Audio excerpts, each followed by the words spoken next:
All right, everybody. We are live for Word on the Street this week, episode 71, brought to you by Lean Solutions Group. Got my man Coleman Ruffin here with us today. Nick Rumor's popping in real quick. So gonna have a good crew today. Got a lot of good things to talk about. What's up, fellas? What's up? Shoot, this is the first time it's connected, but you said episode 71. Wow, we've been at it for 71. A while. We have. I mean, we're getting up to 100. It'll be 100 here probably because it's only once a week, of course, but it'll be 100 towards the new year. So that's awesome. Yeah, it'll be good. Nick, what's up, buddy? Not bad, no, but like I just heard at 71. That's like we're in the footsteps of Jolly's 100 episode. So we're never going to catch up with that guy. That guy's an animal. I don't think he sleeps, so we're not going to catch up with Chris. But that's okay. I got no problems with that. You're out of the States right now, aren't you, Trey? I am. Yeah, I'm actually in Barranquilla, Colombia, Nice. South America. As you can see, we've got the Lionel Messi signed jersey right back here, right by Robert's office. We're listening to reggaeton, so you're going to want to move a little differently today than the normal day. I've got my Colombian sales crew with me. I got Sergio, Luis, and Freddie here. So we're having a great time working together in the office. And so, yeah, it's good. And Colombia is amazing, man. I'm going to talk a lot about that on this episode. It's been a great trip. I started in Medellin, went to Cartagena. Yeah, I was there yesterday. I'm in Barranquilla today, and then I fly home tomorrow. And just giving a little exposure to our operations down here. A lot of people who work with us come down here often, but many people don't. It's like, man, you're missing out. And it's amazing when prospects come, they're like, this makes perfect sense. We should do this. So yeah, it's awesome to be here and to see the team and the operations, what's going on with all that. So it's been good. Nice. It's been a good week. Been a busy week. I'm ready to be home. I miss my family, but it's always good to be. If you got to be somewhere, Colombia is not the worst place to be. There are worse places to have to travel to. 100%. Yeah. You head back today? No, I head back tomorrow. Travel, being that I'm in St. Louis, travel is an 8-hour day. And so, it doesn't make sense to leave on a Friday. You miss the whole work day, but it does stink to not be home on a Saturday. But, Yeah. So it's a trade-off, but, it's a small trade-off. So it's not a huge problem. Nice. So anyways, it's all good. John, what's up, buddy? How are you? Oh, doing all right. How about you guys? How have the morning jogs been treating you? You still getting up every day and running?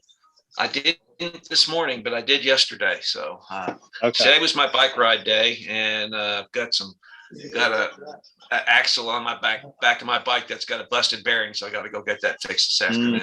So today I just slept in a little bit. Well, nice. Sometimes it's nice to do that, but I'm sure you probably woke up like ready to do something, Yeah.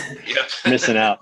I've noticed this, the people who are exercise intensive or maybe runners or bikers, those people wake up thinking, when am I going to run today?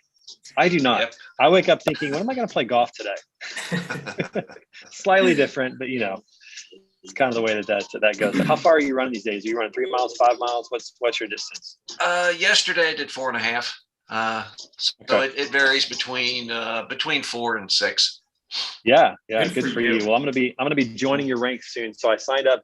The only way that I will run is if I actually sign up for an event and pay money. So I signed up for a 5K in September. I'm looking forward to doing that. So I'm gonna start my training. I've actually been working on losing weight. Although I'll tell you, being in Colombia, it's very difficult to lose weight because they have such great food here and they just keep giving it to you.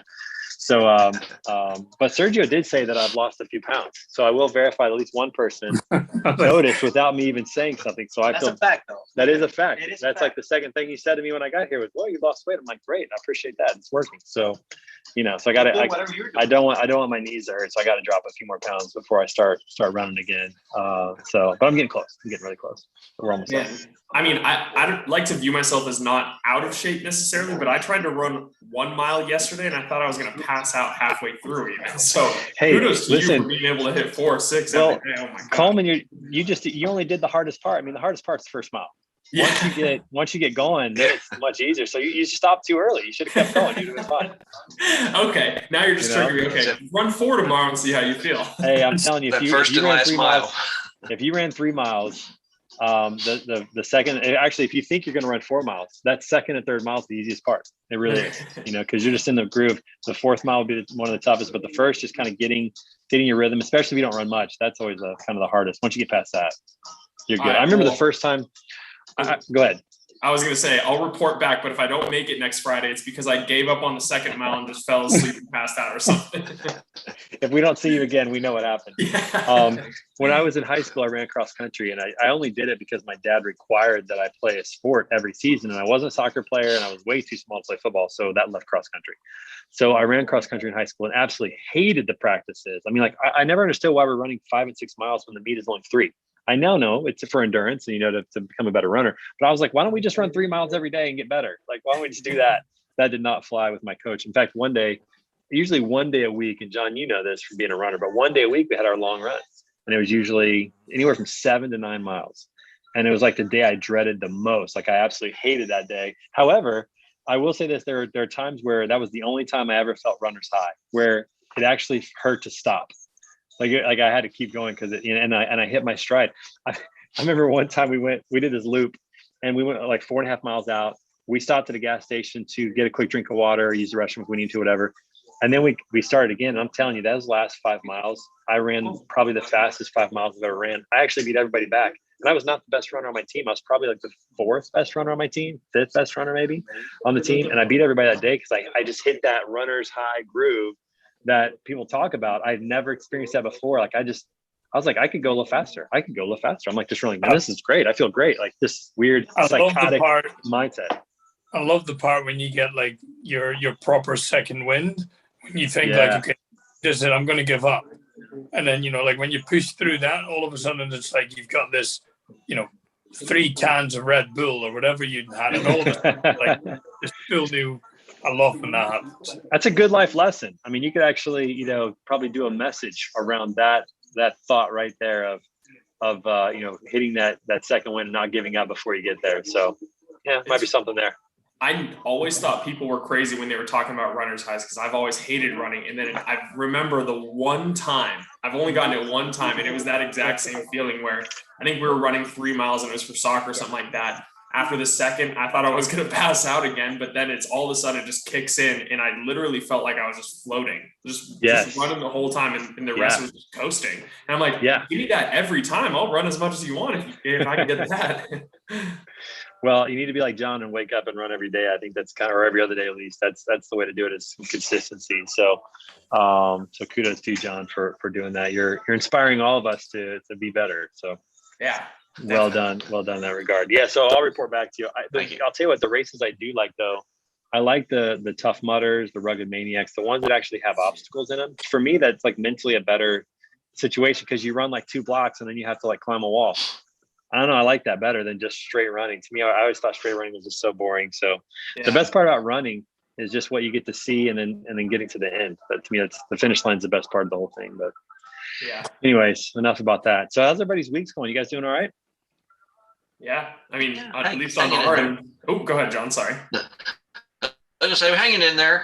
Got a project. I'm waiting on a bunch of quotations to come back in later today. So other than that, the market's still tight for bulk trucking right now. I mean, it still hasn't loosened up at all. So yeah, that's a segment that we really don't talk about too much, is the bulk, container segment. And what are all the commodities that go in bulk? I know some of them, but I don't know all of them. What would you, like, if somebody was not new to, or was new to bulk, didn't know, how would you explain it to them? Right. Well, I've been a hazmat shipper my whole life. So chemicals, liquid chemicals, acids, solvents, those different sort of things, flammables, corrosives. And of course, I've been involved in all modes of transport. But right now, the bulk trucking side, tank trucks, it's really, really tight right now. I mean, carriers are booked 2 and 3, 4 weeks out in advance. So I've been trying to stress to shippers that increase your flexibility, increase your lead times, ask for best case. Don't say, well, I got to have it here at 3 o'clock in the afternoon period, or else I can't load it. I mean, really, flexibility is key right now. Flexibility, lead times, and be willing to pay.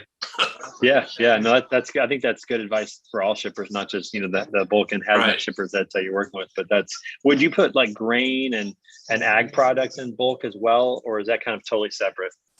No, I mean, it's also, I mean, you got a lot of hopper truck, a lot of bulk hoppers and things out there, but my focus has been more on the hazmat liquid bulk side of it. Yeah. And you don't hear too much about that, but it's just like everything else. The capacity is pretty tight for all that. So right. Nathan Frazier, what's up, buddy? Looks like you got a nice haircut there, man. What's up? I need a haircut. Oh, you need one? Oh, that's the non-haircut. Well, it's at least combed nicely, so well done. Yeah, it's like up on my ears and stuff. How's everybody doing? I'm We're good, down man. in beautiful Huntsville, Alabama. Got a golf tournament tomorrow and Sunday, and came down early and relaxed, meet up with some buddies. Nice. Is this a competitive golf tournament? Is it a charity event? What is it? What are you playing? This one's competitive, rather competitive. Sorry, my hand wanders. No, that's all right. I did qualify this week. We qualified for the state mid amateur in Tennessee. Oh, nice. This week, but come to find out, you have to carry your bag, and I'm fat, and I probably not happening. I'll probably just say you can't use a roll cart, and be done with it. Yeah, he's like, I have to carry it. Hard pass, actually. Yeah, I'm busy. Sorry. Hard pass. I'm out. You can't use a push cart. They don't allow that. Yeah, I don't. I mean, they do, but you're still walking. That's true. But at least you don't have to carry your bag. They have push carts now that have a remote on it. You can just, like a remote control to drive around. You don't have to push anymore. Yeah, they have. They also have these things called golf carts, and it'll take you from to your next ball. They have coolers that'll hold beer. They have everything you ever need. I'm kind of surprised that, I understand the walking component of golf, but I'm kind of surprised because that's just going to make it longer to have to walk the course, in a tournament. So I get it. It's the USGA sanctions through the Tennessee Golf Association. So yeah. I mean, if you went to the Nationals and got like top 10, you'd qualify for the US Open. So yeah. So it's not 4-ball, it's individual mid-am? No, this is individual. Yeah. I shot two under to qualify, and I was the next to last qualifier. Yeah. I mean, it was pretty intense. Yeah, that's cool. Well, 200, that's solid score in tournament play. Anytime you're under par in tournament play, that's pretty good. So yeah, that's cool. Well, you're way better than me. I'm not looking forward to this. I'm gonna get thumped when we play, but it'll be fun. One thing I wanted to say today is I've been putting out a lot of feelers on F3 just in Chattanooga in general with COVID and how it's going, and I really can't get a response. I actually talked to Zach Strickland. He was in the office the other day. Oh yeah. And he kind of smiled, and when I asked him, he really wouldn't give me a straight answer. So I don't. If the last name's Fuller, they're not going to do it unless they're making money. So yeah. Interesting. I'm interested to see what happens. What I will do, Trey, is if you want to send it out to the group, once I get kind of the insider yes or no or whatever, I'll send you the updates I get. And if you want to send it out, that'd be nice. Yeah, that would be good. Actually, it's pretty helpful to kind of see what's going on with that, because I hope it happens. I've talked to a lot of our clients that are planning to go. I've talked to some vendors that are planning to go, but I don't know if they've registered. I don't know if that's going to impact their decision if they are waiting to register, all those types of logistics. So we'll see what happens. But information you have on that would be helpful. Yeah, I saw, I guess about less than an hour ago, TIA came out with a meetings protocol when it came to masks and, doing things. Yeah. So I'm interested to see if they follow suit or what's going to happen. Yeah. I haven't read that yet. I think I got that as well, but I haven't read it. So I'll check that out here in a little bit. So that'll be good. What's going on across the pond? Are you at Carnoustie at all, Nick, for watching the British Open, the Women's British Open? Unfortunately, I'm actually working alongside RNA for their new office. So I'm working alongside the teams. So I'm not getting to go watch there, but I'm in the office rather than actually watching the golf. The same counts for the guys. They're all at the Opens and they're all at the tournaments. So when they're at the tournaments, they're actually not really able to properly watch the golf. So not as much as I was hoping. No doubt. I've watched a little bit online. Looks like there's some really good competition. Nelly Cordes just continues to rip it up. She's solid, and there's a lot of good golfers out there. So it's fun to watch. It's funny when, us guys, we're such male chauvinists, but it's so funny when, and you probably know about this, Nathan, there are a lot of guys that think, I could beat an LPGA player. They would get waxed. Waxed by an LPGA player. They're so good. They're all good. They're the best iron player. They're better iron players than men. And putters. They're all really good putters. You watch them play. Their putting strokes are so much better than the guys. And it's just fun to watch. They don't hit it as far, but they're every bit as good. I do want to add for Nick that I understand how y'all are over there, and no hate to y'all over on the other side of the pond, but I really like golf carts and I like drinking beer while I play, and I know y'all are against that. That's what we do. Yeah. They drink the beer afterwards and they catch up for all they miss on the course. You know, they We've throw a few had it pints before. back. We've had it before. That's why I'm fat, is year because I at do the- it during and after. Exactly. We've had that before at a tournament where it was we've had a crate of beer at every hole. So Wow. well, it was only a 9 Every hole hole. that we were playing. But yeah, that's fun. That's fun. So that's quite a few drinks in 9 holes, though. That's only 2.5 hours. That's a decent amount of liquor. That's for sure. But yeah, well, I hope you get a chance to get out there and see some of it.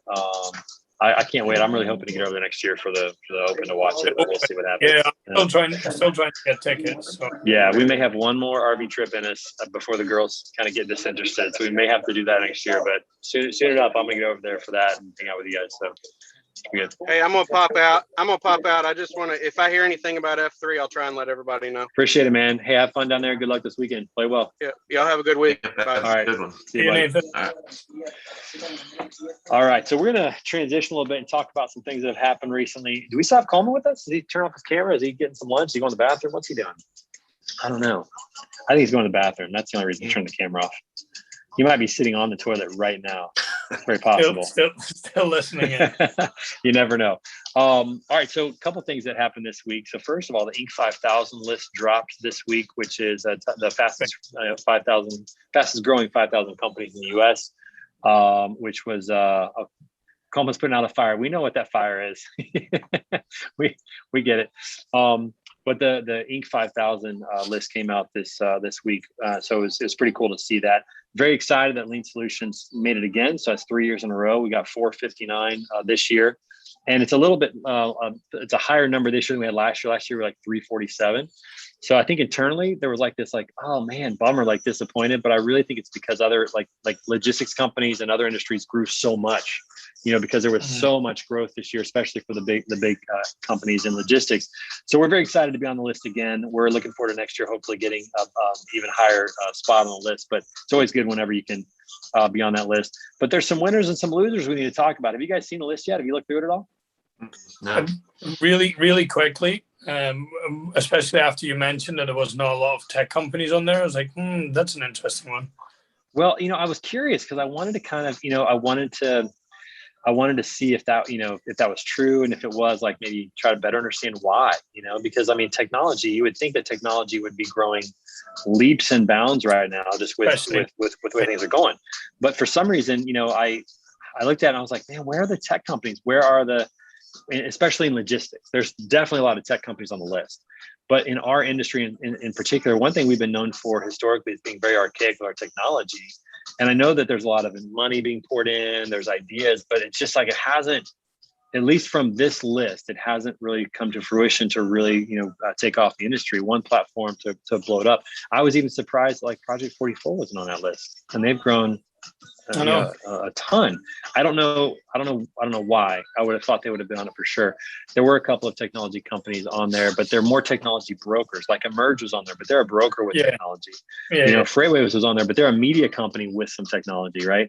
So there probably were some in there that maybe I missed, but I didn't see the big ones. I searched for the McLeods, the Mercury Gates, the FourKites, the Macro Points, just all the different, the turbos. I mean, all the technology in our industry, and none of them were on it. And that was kind of enlightening. So I wanted to take a few moments and talk about the winners and losers of the Inc. 5000 that just came out. So first of all, energy sector had 4 of the top 15. So energy companies being petroleum or solar. There were 2 solar companies that were in there. Greg Roberts, welcome, buddy. How are you? Hey, doing well. How you guys doing?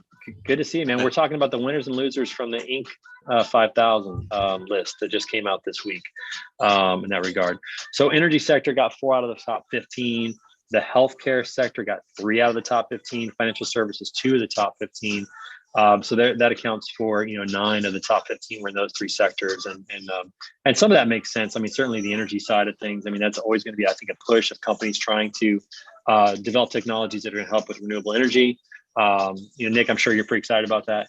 Here's a question: is Citus going to be a technology company or an energy company? because we're not actually producing any fuel. Yeah, that's why we're a technology company rather than. So it'll be more of a technology then. Yeah. Okay, that makes sense. So here's what was also fascinating. Even in the midst of, and I think the list is really covering 2020 more than 2021, but even in the midst of 2020, where we had a massive growth in transportation, especially towards the latter end of the year, the highest rated transportation company was Molo Solutions at 41. So congratulations to them. That's really impressive. Stored reached 42. FreightWaves was 85. So there were a couple in the top 100. But that was the highest transportation and logistics sector company, was 41. And again, it's always year over year growth. Like, how much did you grow from last year? So I get it. P44 is a huge company. Maybe they didn't grow percentage wise as much, but I just would have expected, I think, a few more, a little bit higher up. What do you guys think about that? I think when you say like it's sometimes it's a bit skewed because it's the growth from last year, and depending if you had a dip in between or whatsoever it is, like you could have like the best, Q2 and Q3 or whatever it is. I think it's always a bit skewed. It's great. I never really focus on the numbers in that list. I just focus who are on the list. Yeah, who's on the list. Yeah. Yeah, because like the numbers don't always say a lot to me. When you make it to the list, that means you had a good growth, and that's to be applauded. So Right. I think I would love to see more like logistics companies and tech companies within logistics, at least making it to the list like a bit higher up. But well, based on the growth this calendar year, it'll be interesting to see next year what that looks like. Because I mean, this year continues just to grow like crazy. So we'll see what happens next year. But I think you're right. Making the list is kudos enough. It's it's hard enough to do that. So, and especially if you're a company that makes the multiple years, because then that means you didn't have that dip like you talked about. That means you're consistently growing if you're on it, consecutive years in a row. This is our 3rd year in a row, which is incredibly exciting. We're really hoping for 4 next year. We think we will, because we've grown more this year than last year on our company. But I think just making the list really is remarkable. But so here's a couple of other notable ones. So at least in transportation, there could be a couple of that I missed. Parable Shipping Solutions was 177, Ally Logistics 186. A couple I didn't know about, Rody and Manimus. They were 203 and 226. Another one of our customers, Sethmar Transportation, was 247. Shipmonk 316, Shipping Tree 402, Iuvo Logistics 446, Universal Spartan 447. Shout out to our customer RCG Logistics at 485. And then there were a couple of others along the Tallgrass Freight 678. So there were several customers. Arrive Logistics, which they grew a lot, but they've been on that steady climb. They were 1,038, but again, they're making the list. MJ Freight, Trident Transport, Modus Freight. So there's some good names on the list. And I only looked at the top 1,000. I couldn't get to the whole 5,000. I mean, it's a lot, but there's quite a few on there. So it's exciting to see our industry, being represented. Emerge was 530. They've got a lot of good things happening over there. So no, it was pretty cool to see that. Let's talk about some of the losers. Some of the losers here, and again, I put a post on this, is it's just not seeing transportation technology companies represented. I'm looking forward to that technology platform that really revolutionizes what we do and takes off. That's going to be fun to see. I think P44 has already got a pretty good start on visibility and what they're doing. But there should be a TMS system that really changes the game, and everybody flocks to it at some point, and that should be on the list at some point. So we'll see what happens with that. But what are your thoughts about the list overall, about awards overall? What do you guys think?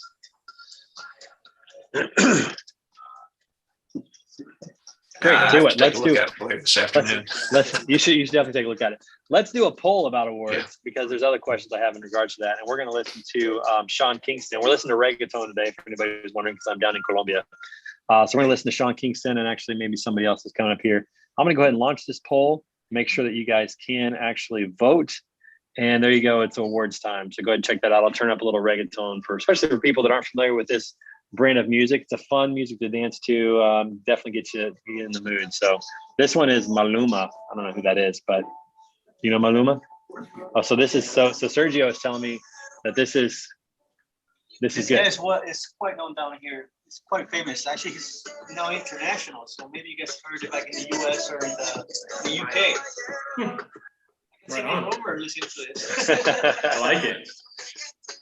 It is. It kind of makes you want to move a little bit. It's very peaceful, actually. Like when you're having dinner, and every place down here pretty much has outdoor seating, or the restaurant's open to the outdoor air just because the weather's so good down here.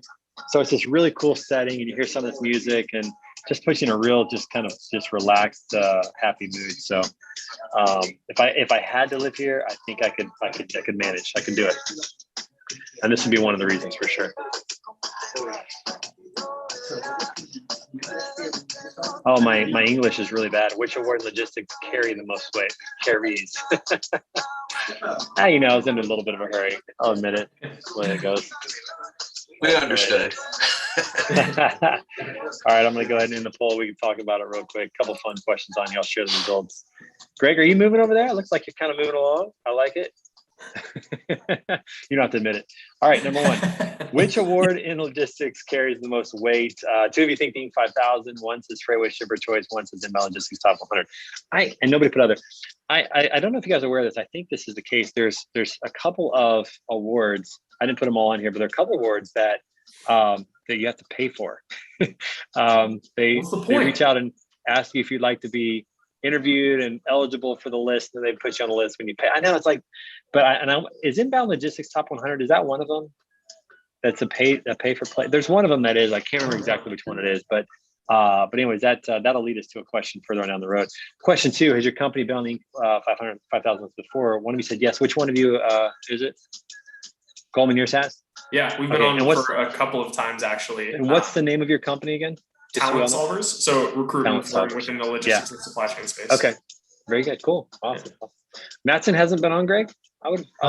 I was gonna say, like, I would imagine that they were at one point. Earlier, yeah. I've only been with Mattson for about 2 years now, so not since I've been here.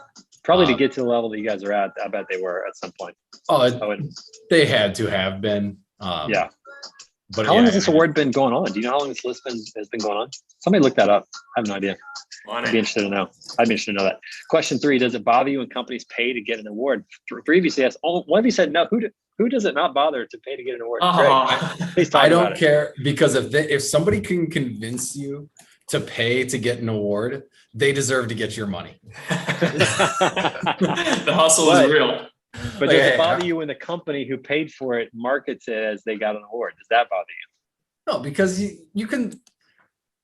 If I see a company got an award, I can't tell you one time that I've ever been like, wow, I'm gonna go to that company now to get this because of that award. No, so awards don't mean much to Greg Roberts at all. No, not much. But good. Okay, good to know. I'll keep that in mind. Do you think more internally for your team and like, to tell the whole organization and company, like, guys, we're doing a great job, well done. Maybe for recruiting. There's benefits to it, but at the same time, I think there's other ways outside of the external awards that we can do that, and that we do that. Yeah. I mean, we celebrate wins. And being inside the company then, because of, obviously not obviously, Mattson's a publicly traded company, right? So there is certain public information about us regarding our numbers and finances and whatnot. But even at a private company, when you can talk about some of the growth and some of the numbers that you've seen, I've been at a company previously where over the course of 3 years went from essentially a $6 million revenue company to I want to say $20 million revenue company to a $50 million revenue company, right? Private company, those numbers weren't public, but you better believe everybody inside that company was familiar with those details, and that it was a point of pride for us, right? I can tell you with Mattson, we look at where the numbers were and with how the group is doing and how these individuals are doing, and we celebrate it. It absolutely, the numbers are that award for us beyond, I'm not getting a thank you note every 2 weeks from Mattson right there. I'm getting a little bit. So beyond that though, right? Yeah. It's just that sense of pride. It's more of a high score than it is, what anything else is. Yeah. No, I'm with you on that. But I do think that there is a difference between awards that are that are given out based on data. Inc. 5000 started in 1982. Thank you very much. Coleman's my guy in the back. He's putting things in my ear. That's. But I do think there's a difference between awards that are given out just purely on data and awards that are kind of manufactured. I do think there's a little bit of a difference. But I agree with you 100% on that. Yeah. Either way, I just don't mind if somebody's good at selling them. Either way, they're good for internal use, like you said, and also for recruiting. And occasionally it's good for prospects. I mean, we put that on our slide deck. I think it's good for them just to know that we're a steadily growing company, and those are good things. But I think you're right. At the end of the day, they're probably more internal. They're more for internal use than anything else. So, all right. Question 4: do we have enough awards in transportation and logistics? Only one of you thinks yes. 3 of you thinks no. We need more awards. We should create some awards. Let's come up with some awards. What would it be? I think a lot of them, like right now, isn't like awards are always like a lot of times like based on figures, numbers, and I'm like, if you think about, like, for example, comeback awards, stuff like that, where people have like went through something when it comes to innovation, when it comes to especially now with the environment, kind of things. Like, I think that should like maybe the cleanest company in terms of carbon emissions, carbon footprint, or maybe they could break it up into segments. So maybe like the truckload broker of the year, truckload carrier of the year, maybe LTL broker of the year, something. Maybe make it more segment, almost like an Oscars or a Grammys, where there's different categories as opposed to just company awards. Yeah. But that's good. Just imagine if you would have that in, like, I don't know, like whatever big event space you can hold something like that, and then that's a great pride to be there. You can have a table, and then it's a lot of other industries do it. Yeah, they do. I was definitely one of the people that said, no, we don't have enough of these awards. And I agree, there should be green awards and revenues and all that stuff. Now that I think about it, I would be shocked if they don't exist. They probably just aren't publicized enough. Yeah, I think you're right. Well, I do know this. Like, I know that organizations, when they have their conferences, a lot of times they give out an award. Like, I mean, Freightways has the Shipper of Choice Award. They have the Presenter of the Day Award, which are kind of like just little fun things. So they have some of those kind of things there. But I can't think of an organization that would be like the Oscars, like the all-encompassing organization that handles it, right? Like, I think these different trade shows each have their own, like TCA, for example. I remember when I went to that show, they had the Truckload Carrier of the Year. How did they come up with that? I have no idea. Yeah. I don't know the criteria. I don't know what it was, but they had that for their show. But it wasn't like industry awards. Like, we don't have like the Transportation Logistics Industry Awards show. Like, that would, that's something that we don't have. We don't have an organization that's like managing and organizing all of that. It's more, is that the future of the street? Well, I mean, I think you would be able to look at it. You talk about compartmentalizing things, where you have this group does this, owner operators go to OIDA. You got, TIA for transportation intermediaries. Right. Truckers Association. So, I mean, those associations are out there. Those would probably be the ones that do carry the most weight. Yeah. But again, I mean, they all have their own individual criteria.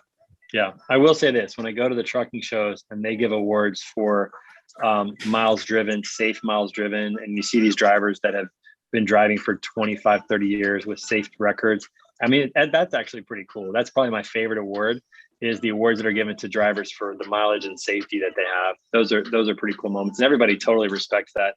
But it would be neat, I think, to have some sort of organization in the industry that kind of ties all these together and has some sort of criteria, nomination process. And I don't know, I think it'd be kind of fun. But I mean, who has time right now with all the freight that's out there? So, I mean, in the tank truck world, there's a big emphasis on safety. I mean, there's an annual Heil Award that goes out to carriers like Klondike and Superior and Hennef and those guys. That same thing.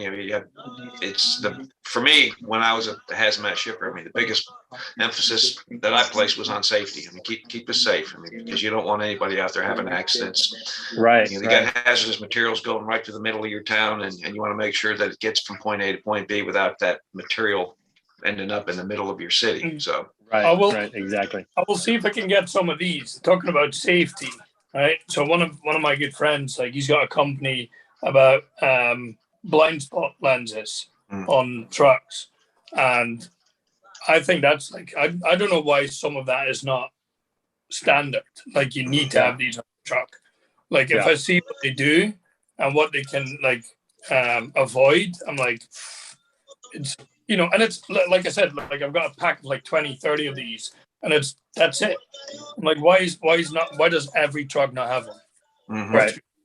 Right. Like, No, when it that's comes to interesting. safety, there's too many like today there was, I think, Freight Waves or Tim Dooner, I think he put something out in relation to or was Freight Waves, can't remember, about against even like a truck on a railroad. And I'm like, Yeah, Dooner did that. Train's gonna win every time. Yeah. Exactly. But it's those kind of things where I'm like, safety is such a big thing, because like you're not just driving a car, you're driving a lethal weapon. When you're behind the wheel of one of those things, 60, 70, 80,000 pounds. Especially in John's space. Yeah. Mhm. Yeah. But just imagine there was a hazardous like material like in that. Truck, just imagine what fuel. Different story. A totally different story. Yeah, it's. I think this would be really entertaining if they came up with something that's really broad. And the cool thing about this idea is that it would really bring the whole supply chain together.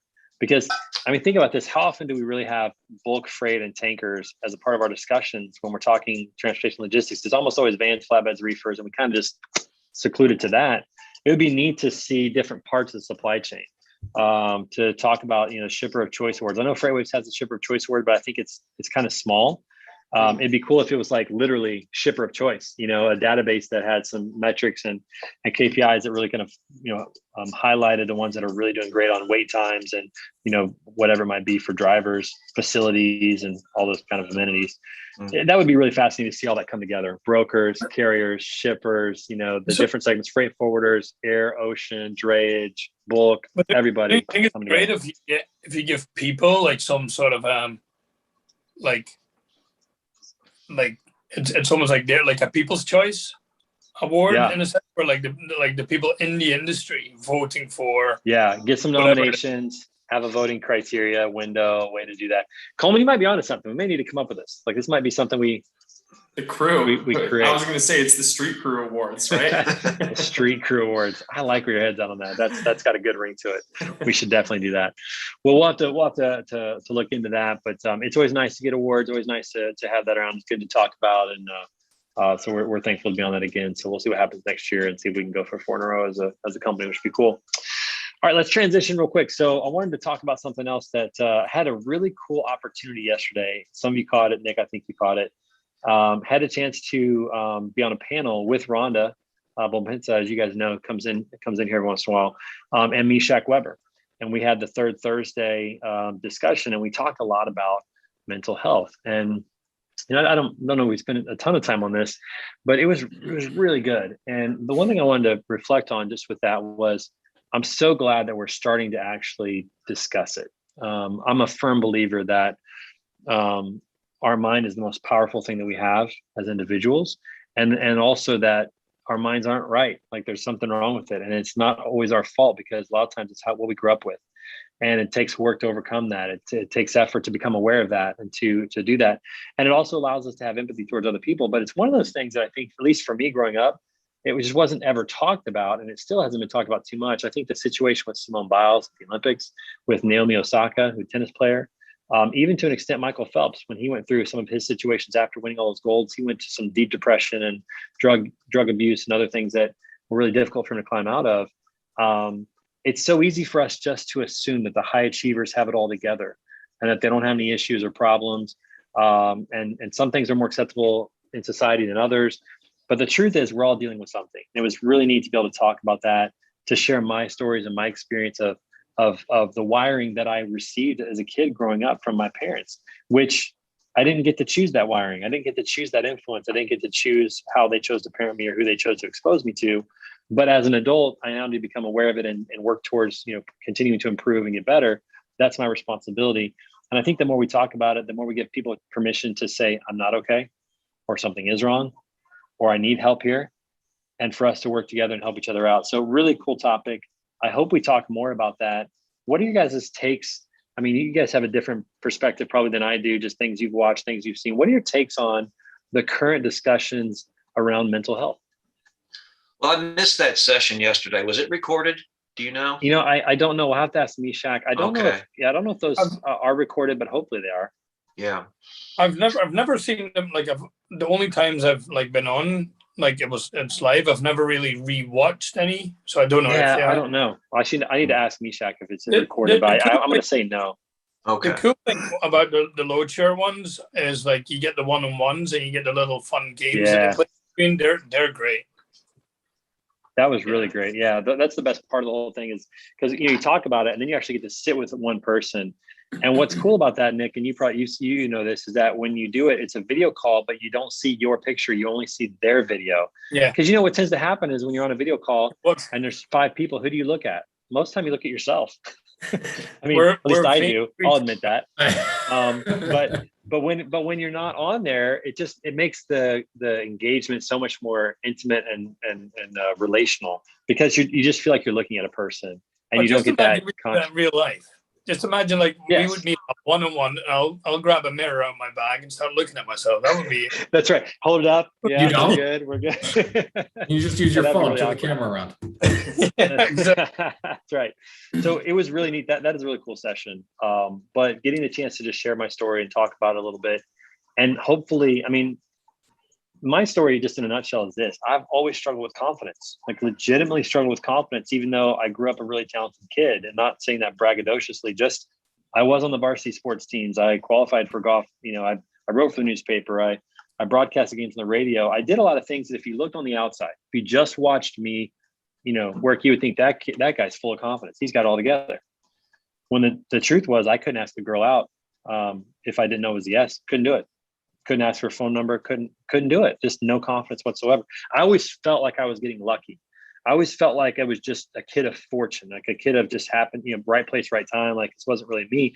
And what happens is, when times get tough, you need to have a source of inner confidence, not cockiness, but confidence that you can do it, that you can pull through, a sense of self-belief that is genuine and real. And for me, I'll just quickly share my story. When I was growing up, my dad used to take credit for everything I did well, and he didn't do it in a mean way.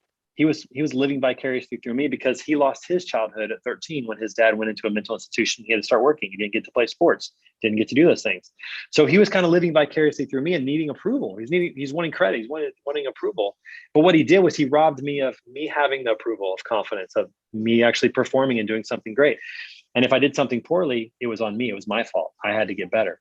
So I grew up with this idea that anything I did good was not because of me, but everything I did bad was because of me. And over 15 years, the wiring that I got was, you're not any good. And so I struggled with confidence, even though I was on all these. I played college basketball, played college golf. How many people can say they played 2 college sports? Like, it's a pretty cool story, but couldn't ask a girl out in college. I'm on 2 sports teams. I cannot ask a girl out because I just had no confidence. And it was all just the wiring. And so, what I think with the wiring there as well, like where hi, Diana. Thank you for turning your camera on. Hi, you're welcome. Sorry, Nick. Keep going. Fine, like when you're talking about confidence and cockiness, there's a very fine line. And I've, like, me growing up, like from that perspective, I always, like, same thing. Always got told, like, okay, you're not going to do that. You're not good enough. You're not fast enough. You're not this. So I kind of, like, the way that worked for me was like, I would just tell myself every day, no, I am better than everybody else. I am good. I'm not like myself. I wasn't like cocky, like in that sense. But then I would be confident, and a lot of people would confuse that with like cockiness. Yeah, I think, there's a fine line. that's a business as well. When you're passionate about what you talk about, whether it's logistics, whatever it is, sometimes people confuse that with like, cockiness, and then I'm like, not really. But yeah, I call it justifiable confidence. You should have a justifiable confidence because of what you've put in. Confidence comes from doing the right thing over and over and over again. I mean, if I'm thinking about golf, for example, if I hit the driver over and over again the same way, I should have confidence when I get to the first tee. It's justifiable. I've put in the work, right? It's the people who have confidence without the ability to come through in results that are probably more on the cocky side. Yeah. So to me, it's the justifiable confidence that you develop, and that was a component that was missing, like just flat out missing. And I had to, at some point, I had to acknowledge that, and then I had to start telling myself a different story. And I said this yesterday: what you tell yourself is more important than what anybody else will ever tell you. It's so important. And there are times now where I feel I get overwhelmed. Like I get in a situation that's really stressful, or maybe something I haven't done before, or more responsibility than I'm used to. And I start feeling it. You start to feel that pressure and that stress, and maybe the doubt, can I do this? And what's worked for me is I literally, whenever I feel that, is I literally verbally tell myself, no, you got this, you can do this. And it probably sounds stupid if somebody heard me, but usually I'm alone, but it would probably sound really stupid. But literally saying that to myself, it's like, it almost just like it takes the pressure off, and then I just have to go to work. I just have to go and do it. But I'll literally say, no, you got this, you can handle this, you're okay. And it's like I'm coaching myself, but it's only because I'm now aware of my deficiencies that I'm doing that, and that's where, I just think we need to get more comfortable going to counselors, telling people our story, talking about where we're struggling and where we're off, where things just don't make sense, where you feel uncomfortable, or what, what's dealing. I just think the more we talk about it, the better we're going to, get healthier faster, but also have empathy for one another and just understand, hey, Coleman, I get it. Whatever your deal is, I get it. Tell me your story. How did that happen? And there's an empathy piece that goes into that. Yeah, I think also a big piece of it, and I was able to jump on the call a little bit yesterday, Trey.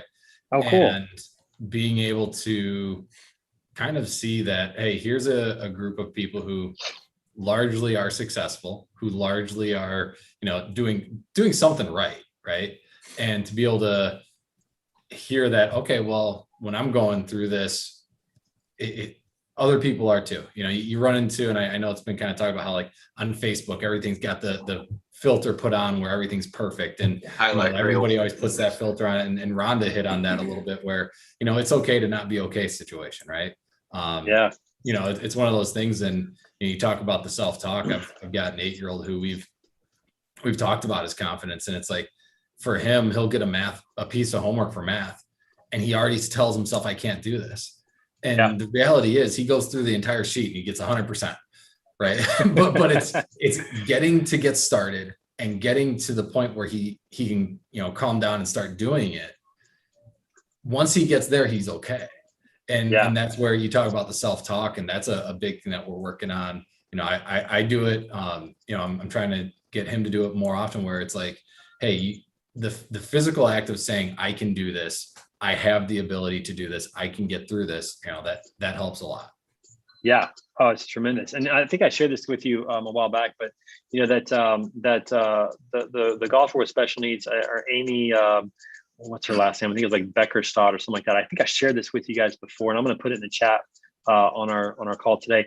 But whenever she was trying to hit shots with Gary Woodland at a PGA Tour event, like the practice round, she kept saying, you got this, you got this, I got this, I got this. Like, that's her thing, that somebody taught her to say that instead of, I can't do this. And when you have that, when you remind yourself, and you have that belief, you really can perform at your highest potential, and eventually get comfortable doing that. But it takes an awareness of where you are, and then that self-talk is incredibly helpful. So that's a cool story, man. I appreciate you sharing that. I'm going to put this in the chat real quick. You guys can watch this really cool video on YouTube about that situation, where Gary Woodland, a professional, called her over in the ropes and let her hit shots, and she made a par on one of the most iconic par threes in the PGA Tour. Very cool story. But anyways, yeah. So I'm glad that, I hope we do more of those Third Thursdays like that. I hope more of you will come to that. If you see it, if you wouldn't mind, sharing it with your network, because I think it's helpful for people just to hear stories and say, I'm not alone. I'm not the only one who struggles. Here's people, like you said, that are successful, but they still are dealing with stuff. It's okay. I think that's really, really helpful. So, I mean, especially nowadays with the resurgence of COVID again, right? I mean, here we thought everything's going back to normal, and then all of a sudden this damn variant kicks in here, and it looks like we're not out of the woods yet. So, I mean, it's got everybody, I think, just kind of.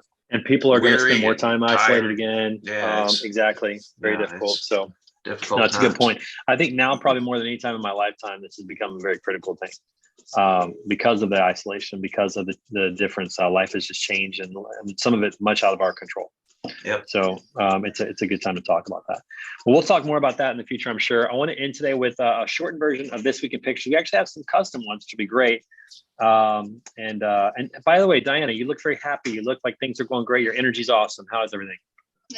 Oh, it's great, actually. I'm really loving it here. So good. Yeah, it's a lot to take in, and it kind of threw me in there, and I'm like, you know what, it's okay, because I'm a very hands-on and visual learner. people would talk my ear off in like a training session. Like, forget it. I won't learn anything. So Yeah. Well, good. Well, I'm glad it's going well. Again, you look great. Your energy's awesome. And again, it's great to see you. All right, we're going to jump into some photos. We're going to start off this week. Greg, fill us in, man. What's this all about? So yeah, this past weekend was the Tough Mudder, and look at those guns. It was that's impressive. There's some definition there. It was a goal that I actually put out. I'm glad Nick's on the call today. Earlier this year he put something out there. What are your goals for the year? And this was one of the personal goals that I put on there. And so this one here, I'm just crawling under some barbed wire, no big deal. Actually, if you want to go to the next one, the next one was a little bit more mentally taxing. So those little yellow wires that you see hanging there, some of them are just dead wires. Some of them have up to 10,000 volts going through them. So in water. Walking up to that, you kind of look at it and it's a little intimidating.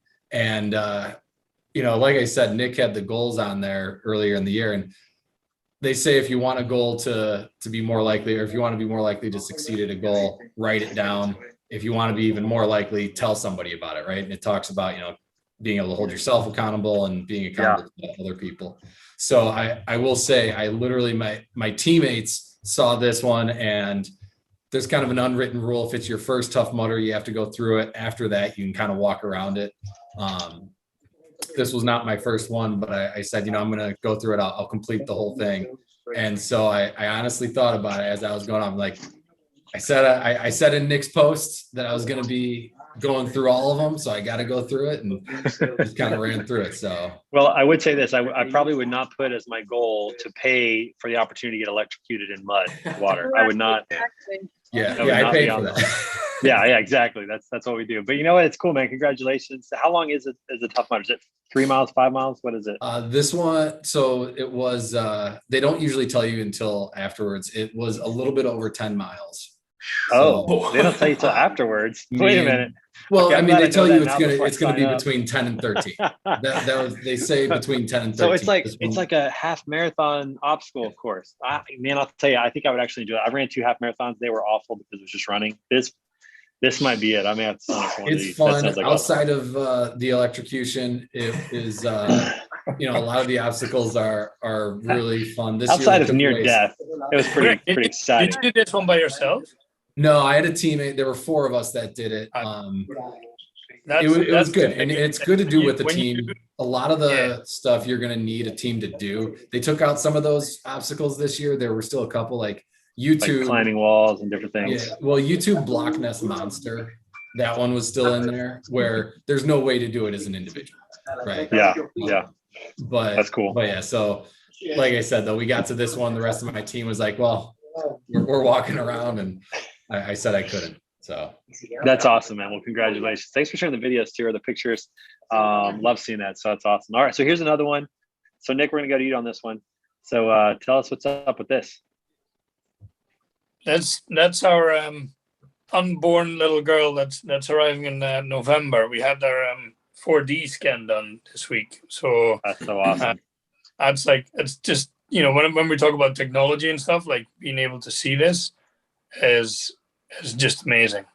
That is amazing. That's when people sometimes say, like, I know, like, my why is not just professionally and like helping others, but when I had it with my son, and then when this comes around for the second time, it's like that's what you do it for. Yeah, that's awesome. Well, congratulations. And what's the due date? 8th of November. 8th of November. So coming up. My wife's birthday is the 9th, so it's a good time of year to have a little girl. Mine's the 1st. All right. So nice. I think we need a birthday database. I'm gonna put that on my calendar. Yeah, November 1st. All right. Yeah, that'd be good. Okay. All right. A couple of things happened this week. So as some of you may have seen, my daughter and I got to go have a daddy-daughter date for a weekend, which was great. We got to go to Omaha and be a part of Jared Wolf and what he does, one of our brand ambassadors. This is my daughter, Hannah. We had a great time. She's 13. I want more of this time with her because I know it's fleeting. It's 5 years, and then it's going to be hard to have this time. So I was very excited when I said, "Hey, you want to go to Omaha with me?" And she's like, "Yeah." And I'm like, yes, we're still there. Like she still wants to hang out with me. So we had a great time going there. Jared Wolf, who is one of our brand ambassadors, who wears our logo. This is before the ceremony where he got his PGA Tour card. He actually finished second in the tournament. He almost won. Played really, really well. So we enjoyed that. But was able to grab a picture with him real quick. And then I have to tell you this. So I wasn't a part of the media.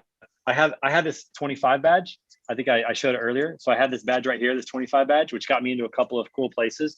But it wasn't a media badge. However, during the presentation, I just went right out with the Golf Channel cameras and set up my tripod just as if I was in media. Like sometimes you just have to act like you own the place. That's what it takes. So that's what we did. So I got a really cool video of him, getting his PGA Tour card. This was a picture afterwards with him getting his card. So he gets this little gold card that you can see right there with his name on the back. Very, very cool. And now I can officially. This was the best part. Saturday night we went to dinner with him and his team, and then and Hannah and I got to go. We got back to our Airbnb and we woke up the next morning and Hannah goes, Dad, last night we played golf we ate dinner with a Korn Ferry Tour member. Tonight we're going to have dinner with a PGA Tour member. And I was like, that's right. That's so cool. Like she was really, really enjoying it. And I thought that was a really cool moment. You know what? This is great. So yeah. I'm sorry. I have a question for you. So do you feel like you connect more with your kids as they get older as you did, like as opposed to when they were younger? That's a good question. I don't know. I mean, I feel like I have enjoyed every stage, and I genuinely mean that. I enjoyed the baby stage. I enjoyed when they were little enough that I could throw them around and make them giggle and laugh. I enjoyed when they started learning things like reading and just the developmental years. I really like this time right now where I'm able to have like meaningful conversations. Like it's a different joy. I don't know that I could put my finger on one of them, Diana. I've really enjoyed the whole process. I do like this time a lot. I was a high school teacher. I love being a high school teacher because you feel like you're preparing them for life and that you can have good conversations and it's more meaningful. So I do really enjoy this time right now, but I don't know if I'd say I enjoyed it more than the others. I mean, I do miss them sitting on my lap and throwing them up in the air and spinning them around and teach them how to ride a bike and, those types of things. I don't know. That's a really tough question. I'm gonna cry. Don't make me answer that kind of question. Thinking back to all the good times. So, but I was excited about this. Yeah, I was excited for this trip, and I'm excited to do more things like this with them. As they grow up. So this was him with his card. Another shot with that, so you can see his name on the back. So pretty cool moment. I mean, he's been a professional for 10 years. There's been a 10-year journey for him to get there. Some people come out and they're on tour right away, and that's who you hear about. You don't hear the stories about a guy like him. And if you're into golf and mini tour golf, there's a Twitter handle called Monday Q Info that really exposes how much hard work goes into being a professional, especially on the mini tours. So really excited for Jared. I'm really excited to go to PGA Tour events next year. So that's going to be fun. I'm looking forward to that. It's going to be a good time. So, all right. So real quick, we're going to end with this. I know we're a little over time. We'll go real quick. Had Eggs Benedict in Medellin. It was wonderful. That's Juan right here. I totally blew it. That's Juan. And we didn't take a picture. We did not take a picture. All I got was Juan's belly. I'm so embarrassed. I wish he was on the call today, but total fail. But I did get a picture of this, which was beautiful Eggs Benedict at a restaurant called Ganso y Cantor, which I don't know what that stands for, but this was like the best Eggs Benedict I've ever had. Got a chance to meet with my team. This is John Alba. They surprised me with a jersey of the Colombian national soccer team with my name on the back and my college number. Like they got that information from me. I don't even remember when they did, but I did not know what it was going to be. And so now I've got a Colombian jersey, which is very exciting with my name on it. So had a great time with the Lean Sales team, just organizing more aspects of our business. I'm very excited about where we're headed with that and the team that we have. And it was great to be down there. I'm looking forward to getting back down in September or October or something like that for some more time, but got a jersey. So that was pretty cool. Took the team bowling. So we went and did bowling and that was pretty hilarious. Had a great time. I don't know how much they made fun of me, but it was all in Spanish. So I'm sure it was a lot of making fun of me, but we had a great time bowling. I ordered a Diet Cherry Coke and this is what I got. I got a Diet Coke with a bowl of cherries. So you better believe I opened that baby up. I put cherries in there. I threw the sauce in there. It was really good. But the look on their face when we ordered a Diet Coke, like a Diet Cherry Coke, they're like, so that's not a Colombian drink. Apparently it's Diet Cherry Coke. These guys are agreeing that it's not. That should be illegal. It should be illegal, but it's really good. It was really good. So I had a Diet Cherry Coke down there. I went to a restaurant and there was this little band this is in Cartagena. last night. Or no, I'm sorry. That was for lunch yesterday. But anyway, so this band was playing, and it's a really cool restaurant that supports the community. Everybody that works in this restaurant, it's a lower income area part of town. Everyone that works in that restaurant lives in that neighborhood, and they give back. They paid their workers through COVID, even though they were shut down. Just a really neat story and a neat restaurant, and very good seafood if you're ever down there in Cartagena. This is ARL's office here in Barranquilla. I took that today and posted on LinkedIn from my buddy Jordan Reber. Brand new office space, and this is kind of what it looks like. A lot of really great talent working hard in a clean office. It's nicer than a lot of the offices in the States. You'll definitely have to come down. Greg, you definitely have to come down soon, my friend. Excited to get started with you guys and anyone else that decides to join. So that's been fun to see the office. And then a couple of news stories. Couldn't believe this. I have to say that Monday I woke up just heartbroken for the Afghan people. Seeing things like this reminds me of 9/11. Do you remember when people were jumping out of the World Trade Centers? And I kept thinking at the time, that is their best option, is to jump out of a building 100 stories tall. That's their best option. See you, Coleman. And then I felt the same way about this, that these people are so desperate that trying to hang on to a plane is their best option. I felt so devastated about that, so crushed for the Afghan people. I just can't imagine. Watch for sure. I can't imagine living in a place where that is your reality. I can't imagine that's your reality, to think this is the only way I can get out of here. I got to just try it. I mean, I can't imagine. So we'll see what happens with that, but that's the news this week. And crazy. Obviously, we talked about the Inc. 500 list. I saw this. I wanted to pull up logistics and transportation and see $20 billion in revenue was represented by the logistics industry. I thought that was a pretty cool, and 21,000 jobs added. So pretty neat in regards to our industry. Pretty cool to see. And then finally, and Nick, this one's for you. Did Nick jump off the call?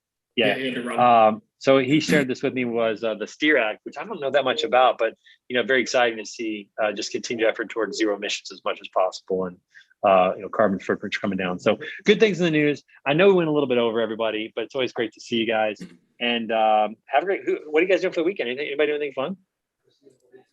Reggae on the Rocks. I'm checking out a concert over at Red Rocks, which is pretty cool. But outside of that, pretty low key. Got some family in town. Nice. Greg, you do any more crazy races? No, we've got a fishing derby this weekend for the Scouts. Oh, nice. Two boys going to. I'm guessing the biggest fish we'll catch will be about this big.